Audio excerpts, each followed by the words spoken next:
Hey guys, welcome back to my channel. Guess what? Freddy Fazbear's Pizza Simulator, a game. I just ruined it, but whatever. Did you guys think you may wonder? He hasn't done FNAF videos for a long time, but just because of that doesn't mean that I'm gonna stop FNAF videos. I'm still doing some FNAF videos. I'm just gonna wait. My phone isn't charging. I took a break. Freddy Fazbear's Pizza Simulator, a game of numbers collecting, lawsuits, and answers? Yep. Who are you and what have you done with Scott Cawthon? So that Steam post was just a troll, huh? The last real Five Nights at Freddy's game wasn't gonna come out, probably never. It was... I'll never stop anything. I'll always do them. It's gonna come out... Here goes one, me too. I'm gonna start talking over and stop pausing it. Bye. As soon as you Sorry. wanted it to. Like the mailman, Scott Cawthon delivers. Embedded in what was packaged as a mildly interesting but not juicy spin-off simulator game was a full-blown Fnaf 6. But you already knew that. These videos take a long time to make, okay? Finally, a bow has been tied on the Five Nights at Freddy's universe with Twilight Zone themes to boot. Dave Steely, more like Rod Sterling. Whew! I'm talking about the voice of Cassette Man. Cassette Man is a pretty smart guy. A really smart guy. A guy who was able to tie together so much of this FNAF journey slash roller coaster slash scream-inducing phenomenon. Of course, Cassette Dude, Cassette Man, we'll call him CM, is the mastermind of this whole thing. Capable of getting what he wants even without being present in the actual building. All he uses are recordings and radio transmissions to exact his plan. His end goal was a noble one. A complex yet effective plan which, so long as you, the manager, were competent enough, would end the series with a blaze. Although Scott has finally cast light on the shadow of mystery, there is still so much darkness to explore. As we venture deep into the shadow, as we stare haunting mechanical monsters in their twisting dead faces, we will uncover a story. A story that combines franchise management with the corporate litigation process. A story woven together by lost souls and proud murderers. The story of Fazbear Entertainment and Five Nights at Freddy's 6. The story you never knew.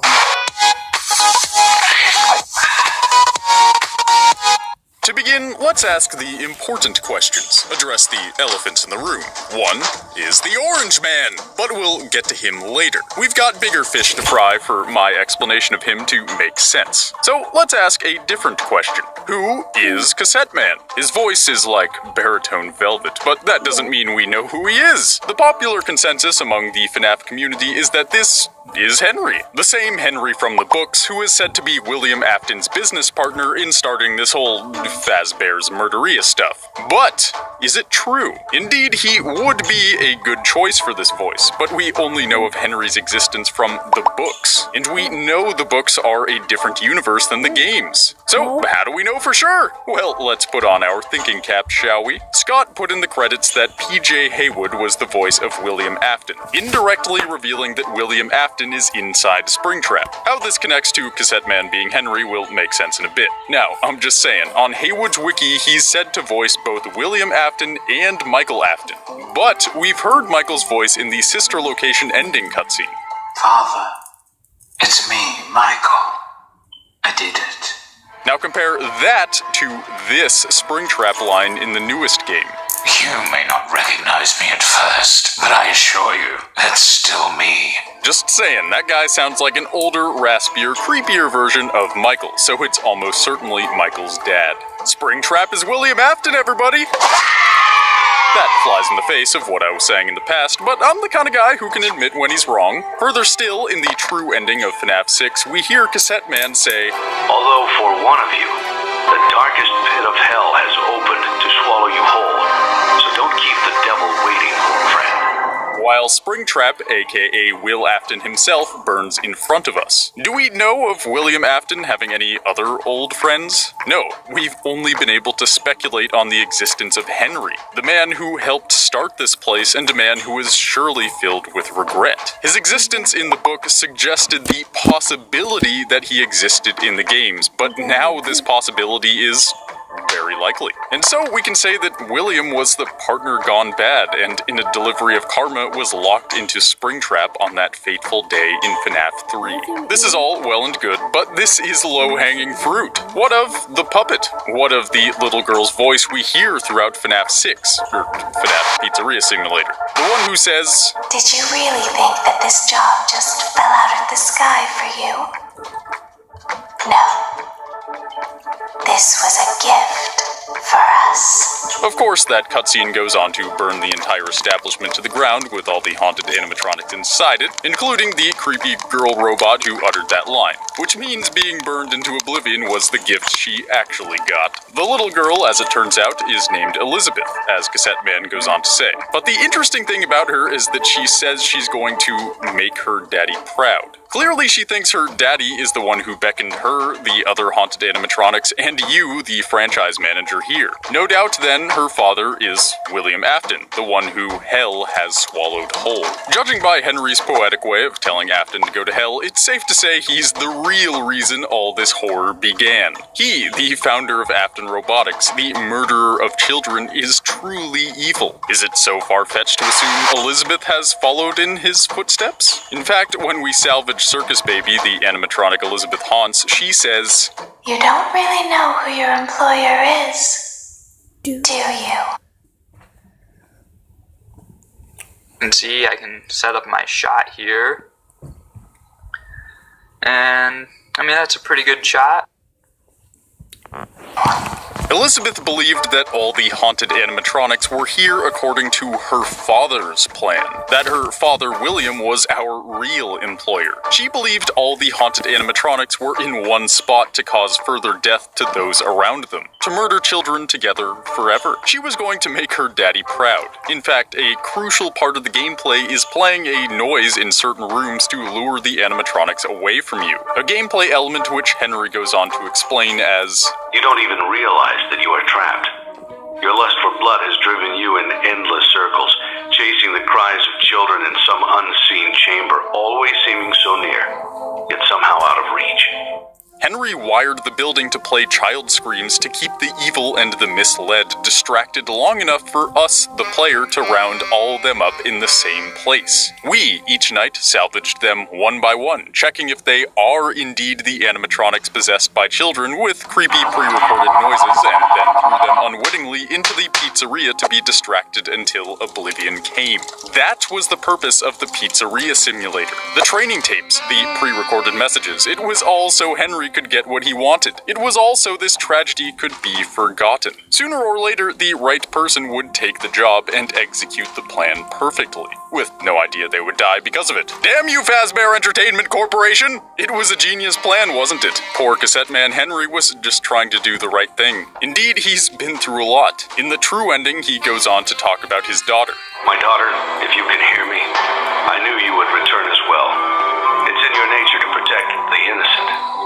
I'm sorry that on that day, the day you were shut out and left to die, no one was there to lift you up into their arms, the way you lifted others into yours.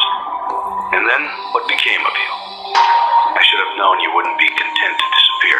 Stop right there! She was the puppet all along. The marionette, the crying child, is Henry's daughter.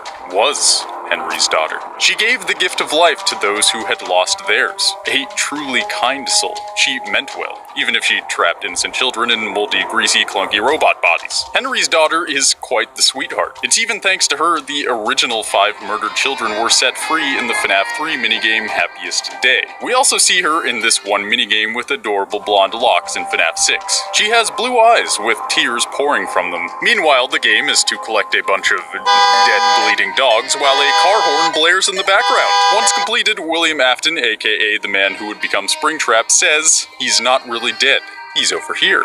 Follow me. The girl tries to get through to where she can find her dog, but all she gets is a locked door and William Afton taking her life. So that explains how Henry's daughter got murdered, and confirms that she's the puppet. But wait, how did the puppet return? Cassette Man said he knew she wouldn't be content to disappear, which implies she returned and subsequently died in the fire. Well, if you look at this picture we're presented with right here, you can clearly see the puppet's arm pattern peeking out from Lefty's arm and a poster of the puppet up into the right. Therefore, the puppet hid itself inside of Lefty, so as not to be noticed. She even continues with her low-profile plan after she gets salvaged, whispering only the line,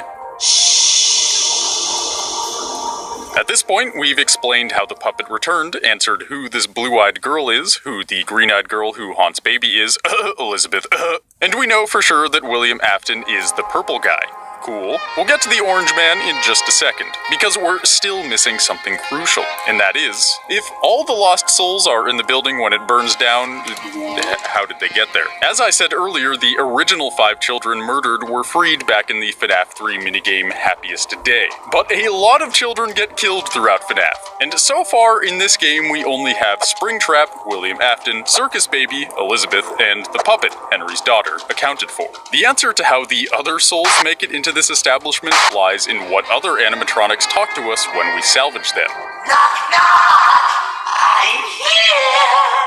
Case in point, Molten Freddy. Judging by this image, it's clear Molten Freddy is a creation of Ennard, which means he's likely a combination of several different animatronics and therefore several different souls. In fact, when you look at facial recognition file 0072, Molten Freddy clearly is made up of Funtime Freddy, Funtime Foxy, and Ballora.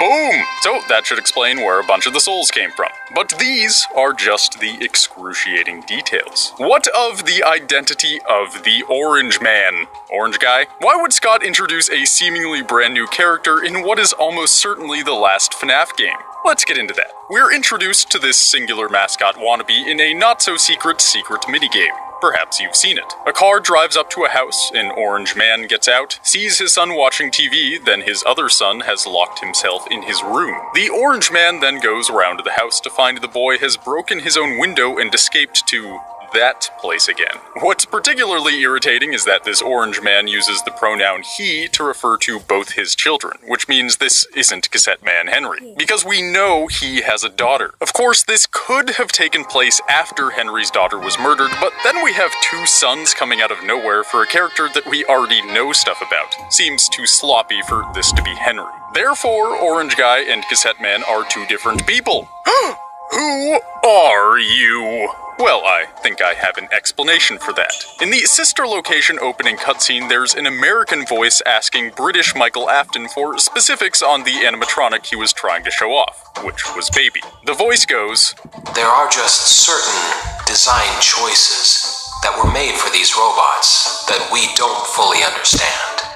Who this voice was never explained, and yet this person is somehow involved in the process of approving the animatronics Afton built. We know Fazbear Entertainment is a corporate entity, and so someone must be above Afton on the corporate ladder. This voice in sister location was likely a corporate bigwig, and so it's very possible we're seeing him for the first time in this weird FNAF 6 minigame, whereas we've only heard his voice before in sister location. Why Scott would choose to show this guy at all is a little perplexing, until you realize that the hilarious and brilliant training tapes were shown throughout FNAF 6 had to come from somewhere. Someone had to be running the company from the top and making this setup for Freddy Fazbear's Pizzeria Simulator actually believable. I believe we're seeing this man who is just a corporate executive trying to do his job, who is appalled that his son keeps escaping to be with the animatronics Afton created. We're never introduced to someone with 2 sons, besides William Afton himself, and so I believe this is Scott's way of convolutedly telling us the orange guy is a character we haven't really seen before. So it would make sense this guy manages the high-up day-to-day whatever of Fazbear Entertainment. In fact, this story of a manager trying to maximize profit explains why so many different locations have been built over the years. The old location in FNAF 1, the newer one in FNAF 2, the sister location, someone with deep pockets is funding all this. And after so many failures, our once rich manager lives in a near-empty house in the middle of nowhere. Fazbear Entertainment is financially ruining him and luring his own child into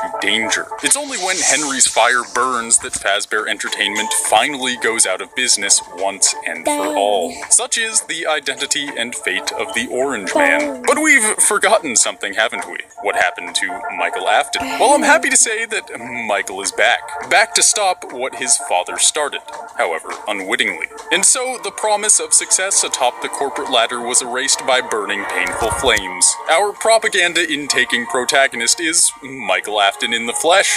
Don't believe me? Well, during those creepy salvaging scenes, you hear animatronics say things that imply they already know you. For instance, when you salvage Springtrap, he totally says, You may not recognize me at first, but I assure you, it's still me.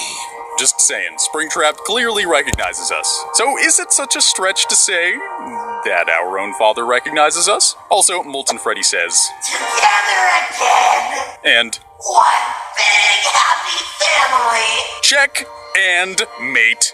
The son and brother in this family of murderers. This family that consists of the mastermind which started all of this and the daughter who finds pride in continuing it. Michael Afton was the only enigma, the only question mark which pierced out from the shadows of mystery and stared us in the soul in a way so binding it's been locked into our collective minds since that soothing English voice was heard for the very first time. Sometime after Fazbear Fright was burned down in FNAF 3, the saga continued, with still more flames yet to come. Likely this contributed further to the financial ruin of the Orange Man, unless he's got good fire insurance. The point is, all the pieces fell into place so that Michael could be the one to assemble his father, his sister, and all the other lost souls into a single place to end the suffering once and for all. That's the story of Five Nights at Freddy's 6. The story from Scott Cawthon.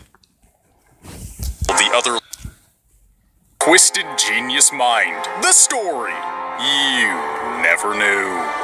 And that's my take on FNAF 6. What'd you think? And since we're on the topic of FNAF, what do you think about cool FNAF stickers, gifts, cards, and 3D figures? For free! I mean, I do like free. Today's video is sponsored by Quid. Quid is a really cool free app that lets you collect sweet items and actually use them. Quid has thousands of stickers from a crazy amount of games and shows like Rick and Morty and Adventure Time. But I'm more concerned with FNAF, so let's open some packs.